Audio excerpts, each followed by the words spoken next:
Hello friends, அனைவருக்கும் வணக்கம். இன்றைக்கி நாங்கள் ஃபேமிலியோட ஒரு கோவிலுக்கு தான் போயிட்டுருக்கோம். சென்னையிலையும் சென்னையை சுற்றியும் பல பிரசித்தி பெற்ற அம்மன் கோவில்கள் இருக்குது. ஃபேமஸான அம்மன் கோவில்னால் நமக்கு உடனே நினைவுக்கு வருவது காளிகாம்பாள் கோவில், திருவொற்றியூர் வடிவுடையம்மன், திருவேற்காடு கருமாரியம்மன், அடுத்தது மாங்காடு ஸ்ரீ காமாட்சி அம்மன். காமாட்சி அம்மன் கோவிலுக்கு தாங்க இப்போ நம்ம வந்திருக்கோம். நாம் வைக்கிற கோரிக்கைகளையும் வேண்டுதலையும் உடனே நிறைவேற்றி தரதுனால இங்குள்ள காமாட்சி அம்மனுக்கு ஏராளமான பக்தர்கள் கூட்டம் இருக்குது. அம்பாள் இடது கால் கட்டை விரலால் ஒற்றை காலில் பஞ்சாக்னியில் தவம் இருந்து சிவபெருமான மணந்தாங்க. ஆதிசங்கரால் பிரதிஷ்டை செய்யப்பட்ட அர்த்தமேரு ஸ்ரீ சக்கரம் இங்குள்ள மூலவர் சன்னதியில் இருக்குது. இப்போ வாங்க நம்ம இந்த கோவிலுக்குள்ளே போகலாம். கோவிலுடைய பிரகாரம் ரொம்ப பெருசாக இருக்குது. நல்ல பெரிய கோவிலாக நிறைய பக்தர்கள் வந்து போகிற மாதிரி இருக்குது. இங்கு பக்தர்கள் கூட்டம் இருந்துகிட்டே தான் இருக்குது எப்போவுமே. திருமணம் ஆகாதவங்க திருமணம் ஆகிறதுக்கும், திருமணம் ஆகி குழந்தை தாமதம் ஆகிறவங்க குழந்தைக்காகவும் இங்கே வந்து நிறைய பேர் வேண்டுதல் செய்கிறாங்க. இங்கே டிக்கெட்ஸுக்கு பார்த்திங்கன்னா 50 ரூபாய் டிக்கெட்டும் இருக்குது, 20 ரூபாய் டிக்கெட்டும் இருக்குது, பொது தரிசனமும் இங்கே இருக்குது. இந்த கோவிலுக்கு டைமிங்ஸ்லாம் பார்த்திங்கன்னா பக்தர்களுக்கு ஏற்ற மாதிரி இருக்குது. அம்பாளுக்கு விசேஷமான நாட்கள் செவ்வாய், வெள்ளி, ஞாயிறு. அந்த 3 நாட்களுமே இங்கே பார்த்திங்கன்னா காலையில் 5 மணிலேருந்து கோவில் ஓப்பன் ஆகிடும். மத்தியானம் க்ளோசிங் டைம்லாம் கிடையாது. நைட்டு 9-10 மணி வரைக்குமே இருக்கும். அதே மாதிரி மற்ற நாட்களில் காலையில் 6 மணிக்கு திறக்கும், மத்தியானம் 1:30 மணிக்கு க்ளோஸ் பண்ணுவாங்க. மத்தியானம் 3 மணிக்கு ஓப்பன் பண்ணுவாங்க. அதுக்கப்புறம் 9-9:30 வரைக்கும் நைட்டு இருக்கும். ஏன்னா அம்பாளுக்கு விசேஷமான செவ்வாய், வெள்ளி, ஞாயிறு நாட்களில் மக்கள் கூட்டம் அதிகமாக இருக்கிறதுனால அன்றைக்கி ஃபுல் டைமுமே கோவில் திறந்து தான் இருக்குது. அதனால் எல்லோரும் ரொம்ப தூரத்துலேருந்து வரவங்களாக இருந்தாலும் எந்த நேரமும் வந்து தரிசனம் பண்ணக்கூடிய வகையில் இங்கே ஏற்பாடு பண்ணியிருக்காங்க. அது ஒரு சிறப்பான விஷயம். இங்கே இருக்கிற அம்பாள் காமாட்சி காஞ்சிபுரத்துக்கு முன்பே தோன்றியதால் இங்குள்ள காமாட்சி அம்பாள் ஆதி காமாட்சி. அதே மாதிரி ஒற்றை காலில் தபஸ் இருந்து சிவனை வேண்டி மனம் புரிந்ததுனால தபஸ் காமாட்சி என்ற நாமங்களால் அழைக்கப்படுறாங்க. இங்குள்ள மூலவருக்கு எந்த அபிஷேகமும் கிடையாது. ஆதிசங்கரால் பிரதிஷ்டை செய்யப்பட்ட அர்த்தமேரு ஸ்ரீ சக்கரத்துக்கு தான் குங்குமார்ச்சனையும் ஆராதனையும் நடைபெறுது. ஏன்னா அங்குள்ள ஸ்ரீ சக்கரம் தான் மூலவராக கருதப்படுது. நாங்கள் அம்பாள் தரிசனம் முடிச்சுட்டு வந்துட்டோம். அம்பாளை தரிசனம் பண்ணும்போது அம்பாளுக்கு முன்னாடி இருக்க அந்த ஸ்ரீ சக்கரத்தையும் கண்டிப்பாக எல்லோரும் தரிசனம் பண்ணுங்கள். எங்களுக்கு அம்பாள் பிரசாதமாக இந்த செந்தாமரையும் வெள்ளை தாமரையும் கிடச்சிது. ரொம்ப சந்தோஷமாகவும் மனசுக்கு ரொம்ப நிறைவாகவும் இருக்குது.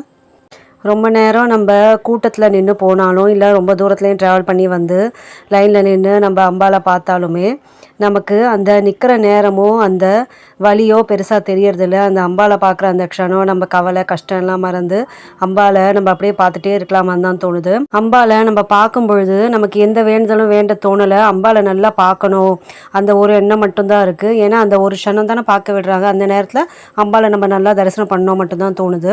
நான் க்யூவில் நின்று போகும்போது அந்த க்யூவில் நிற்கும் போதே மனசில் நம்மளோட பிரார்த்தனையெல்லாம் அப்படியே சொல்லி அம்பாள்கிட்ட அப்படியே வேண்டிக்கிட்டே இருந்தேன். அம்பாலை பார்க்கும்பொழுது எதுவுமே சொல்ல தோணல, அம்பாலை மட்டும் பார்த்துட்டு வந்துட்டேன். எல்லாருக்குமே இந்த மாதிரி ஒரு உணர்வு இருந்துச்சுன்னா நீங்களும் கண்டிப்பாக கமெண்ட் பண்ணுங்கள். இது கோவிலுடைய திருக்குளம். இதை நல்லா நீட்டாக எந்த குப்பையும் இல்லாமல் நல்லா மெயின்டைன் பண்ணுறாங்க. திருக்குளத்தையும் பார்த்து தரிசனம் பண்ணியாச்சு. அது பக்கத்துலேயே பார்த்தீங்கன்னா அன்னதான கூடம் இருக்குது. அங்கே வந்து சமையல்லாம் ரெடி பண்ணிகிட்ருக்காங்க. டெய்லியுமே இங்கே வந்து அன்னதானம் நடந்துகிட்ருக்கு. மத்தியானம் 12 மணிக்கு இங்கே அன்னதானம் ஸ்டார்ட் பண்ணுறாங்க. நிறைய பேர் அன்னதானத்துக்காகவும் வெயிட் பண்ணிகிட்ருக்காங்க. இந்த கோவிலுக்கு 2 நுழைவாயில் இருக்குது. ஒரு பக்கம் இந்த கோபுரத்தில் பார்த்தீங்கன்னா இந்த கோபுரத்து வழியாக நுழையும் பொழுது முதல்ல விநாயகர் இருப்பார். விநாயகரை தரிசனம் பண்ணிவிட்டு அதுக்கப்புறம் நம்ம சுற்றி உள்ளே இருக்க பிரகாரம் அம்பாலெல்லாம் தரிசனம் பண்ணலாம். முருகர் வள்ளி தெய்வானியோடு இருக்கார்.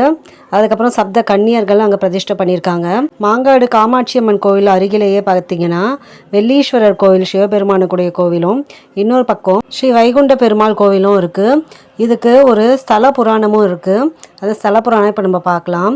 ஒரு முறை கைலாயத்தில் சிவபெருமானும் பார்வதியும் இருந்தப்போ சிவபெருமான் ஆழ்ந்த தவத்தில் இருந்தார். அப்போது பார்வதி விளையாட்டாக சிவபெருமானோட 2 கண்களையும் தன் கைகளால் மூடி விளையாடினாங்க.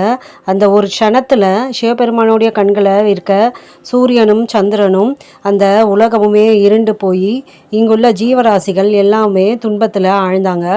அதை கண்டு சிவபெருமான் மிகவும் கோபமுற்றார். கைலாயத்தில் ஒரு க்ஷணங்கிறது இங்கு நமக்கு ஒரு யுகமாச்சே. அதனால் பார்வதி தேவிக்கு சாபம் அளித்தார். பூலோகத்தில் போய் பிறந்து தவம் இருந்து மீண்டும் வந்து என்னை அடைவாயின்னு அவர் வந்து சாபம் அளித்தார். இதனால் ரொம்ப துயரமுற்ற பார்வதி தேவி பூலோகத்தில் பிறந்து மாமரங்கள் நிறைஞ்சிருக்க இந்த மாங்காட்டுக்கு தவம் செய்வதற்கு ஒரு ஏற்ற இடத்தை தேர்வு செய்து அங்கு பஞ்சாக்னியில் இடது கால் கட்டை விரலால் பஞ்சாக்னியில் தவம் செய்தார். தேவியின் கடுமையான தவத்தை கண்டு மனமிறங்கிய சிவபெருமான் அங்கு வெள்ளீஸ்வரராக தோன்றி அம்பாளுக்கு சாப விமோச்சனம் அளித்தார். அம்பாளை மனம் புரிந்தார். தன்னுடைய தங்கையின் திருமணத்திற்காக இங்கு வந்த வைகுண்ட பெருமாள் கையில் பிரயோக சக்கரத்தை வைத்திருந்ததால் அந்த கோலத்திலேயே ஸ்ரீதேவி பூதேவி சமேதரோடு அருகிலேயே வைகுண்ட பெருமாள் கோவிலில் காட்சியளிக்கிறார். அம்பாளின் சாபம் தீர்ந்த பின்னும் இவ்விடம் மிகவும் வெப்பமயமாக காணப்பட்டன. இதனால் பல ஜீவராசிகள் துன்புற்றன. ஒருமுறை காலடியில் அவதரித்த ஸ்ரீ ஆதிசங்கரர் இவ்விடத்திற்கு வந்து அம்பாள் தவம் புரிந்த அந்த வெப்பம் தணிவதற்காக 33 திரிகோணங்கள் கொண்ட அர்த்தமேரு ஸ்ரீ சக்கரத்தை இங்கு பிரதிஷ்டை செய்து ஆராதனை செய்து வழிபட்டார். அதன் பின்பே இங்குள்ள வெப்பம் தணிந்தது. இந்த மாங்காடு காமாட்சி அம்மன் மக்களின் மனம் கவர்ந்த மனக்குறைகளை போக்கும் அம்மனாக திகழ்கிறார். திருமண பாக்கியத்திற்கு இது ஒரு பிரசித்தி பெற்ற தலமாக உள்ளது. அதற்கு ஒரு வேண்டுதலும் உண்டு. இந்த வேண்டுதலை செய்து பலன் பெற்றவர்கள் ஏராளமானோர். வாரத்தில் ஒரு நாளை எடுத்துக்கொண்டு அந்த நாளில் 2 எலுமிச்சம்பழம் வாங்கி வந்து அம்பாள் காலடியில் வைத்து வேண்டிக் கொண்டு 2 எலுமிச்சம்பழங்களில் ஒரு எலுமிச்சம்பழத்தை நம் வீட்டிற்கு கொடுத்து அனுப்புவர். அந்த எலுமிச்சம்பழத்தை நாம் வீட்டிற்கு எடுத்து வந்து சுவாமி அறையில் வைக்க வேண்டும். இதனால் அம்பாளே நம் வீட்டிற்கு வருவதாக ஐதீகம். தொடர்ந்து இதே மாதிரி 6 வாரம் செய்து வர கண்டிப்பாக திருமண பாக்கியம் கைகூடும். அதே மாதிரி குழந்தை பாக்கியம் வேண்டுவோரும் இதே வேண்டுதலை செய்து கூடுதலாக தொட்டில் கட்டி வேண்டி வர கண்டிப்பாக குழந்தை செல்வம் கிடைக்கும். வெள்ளிக்கிழமை தோறும் அம்பாளுக்கு தங்கத்தேர் பவனி பக்தர்களால் நடத்தப்படுகிறது. பௌர்ணமிகளில் ஊஞ்சல் உற்சவமும், ஆடிப்பூரத்தில் வளையல் சாத்தி வழிபாடு, தெப்பு உற்சவம் போன்ற எல்லா உற்சவமும் இங்கு சிறப்பாக நடைபெற்று வருகிறது. நம்முடைய மனக்குறைகளை போக்கும் மாங்காடு காமாட்சி அம்மனை அனைவரும் வழிபட்டு அம்பாளின் அருளை பெற வேண்டும். இந்த வீடியோ உங்களுக்கு பயனுள்ளதாக இருந்தால் கண்டிப்பாக லைக் பண்ணி ஷேர் பண்ணி மறக்காமல் சப்ஸ்கிரைப் பண்ணிடுங்க ஃப்ரெண்ட்ஸ். பாய்.